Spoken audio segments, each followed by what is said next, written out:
All right, today we've got a really interesting one for you. We're looking at a company that's a total paradox.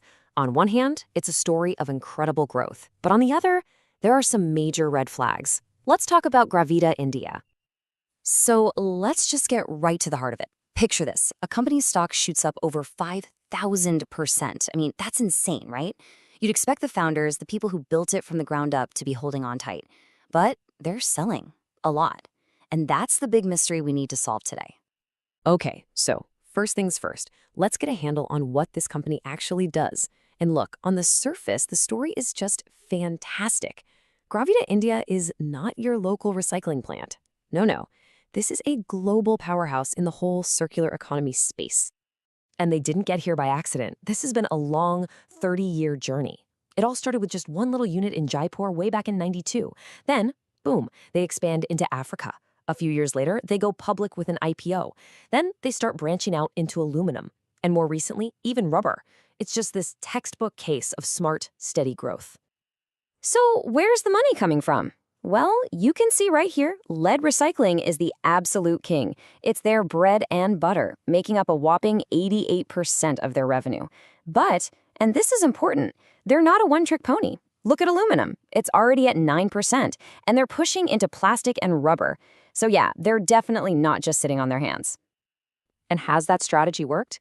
Oh yeah, just look at this number, 23%. That's their compound annual revenue growth for the last 5 years. Let that sink in. This isn't just one good year. We're talking about consistent, powerful growth, year in, year out. This company has some serious momentum. Okay, but if you thought that was good, check this out. 57%. That's how fast their profit has been growing every year. So revenues are growing at 23%, but profits are growing at 57%. You know what that tells you? It means they're becoming incredibly efficient. Every dollar of sales is turning into way more profit. They're not just growing, they're getting smarter and more profitable as they scale. And here's the cherry on top. After raising a bunch of cash recently, Gravita is now net debt-free. That is a huge deal for any company. It means their financial foundation is rock solid. They've got a pile of cash ready to go for future growth without having to worry about debt. I mean, you look at all this, and the business story is, well, it's pretty much perfect. So you might be asking, what's the secret sauce here? How are they growing so fast? Well, it's not just about them being good at what they do. They're also riding a massive, unstoppable wave, this huge global push towards sustainability and green tech. And one of the biggest things pushing this wave forward is something called Extended Producer Responsibility, or EPR for short. And honestly, this is a total game changer. What it means is, if you're a company that makes, say, a car battery, the government is now saying it's your job to make sure that battery gets recycled when it dies. The responsibility is on you. And this is where you see this incredible regulatory moat being built around companies like Gravita. See, before this, a lot of recycling was done by small, local, kind of disorganized outfits. But with EPR, big companies can't risk working with them. They have to partner with large, official, certified recyclers. So the government has basically created a fire hose of business and pointed it directly at Gravita. It's an amazing position to be in. All right, let's recap. We've got a market leader, insane growth, no debt, and a government policy that's basically sending customers to their doorstep. The story sounds bulletproof, right? Too good to be true?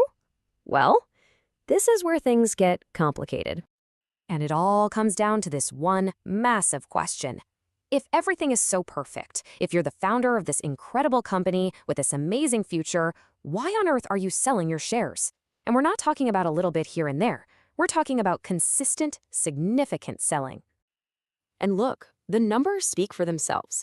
In just over a year, the founder's ownership has dropped from over 66% down to below 56%. That's a 10% chunk of the company gone. In the investing world, heavy insider selling is one of the brightest red flags you can find. I mean, think about it. Who knows the real story better than the people on the inside? So that big red flag of insider selling makes you start digging. It makes you ask, what am I missing? You start looking for other cracks in the story. And you do find them. And this one is a doozy. This is a direct quote from the company's own auditors. They gave the company something called a qualified opinion, which is not a good thing. Why? Because Gravitas didn't properly account for some employee expenses. And the bottom line is right there in the quote. Their profit was overstated. For a public company, that is a major, major governance problem. And that accounting stuff leads us to this next point. How real are these profits? Take a look at these numbers from last year. They reported a profit of 242 crore, but the actual cash that came in from their business operations, only 42 crore.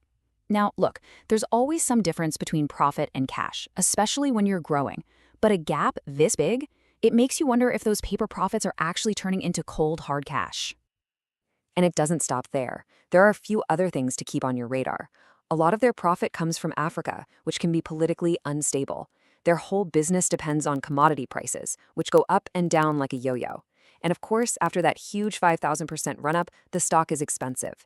It's priced for perfection, which means there's zero room for error. So where does that leave us? As an investor, you're looking at two completely different stories playing out at the same time. You've got this amazing high-growth business, and then you've got this pile of really worrying red flags.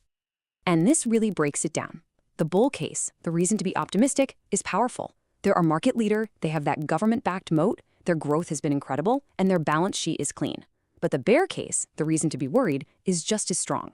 The founders are selling, the auditors have raised issues, the cash flow looks weird, and the stock is priced to the moon.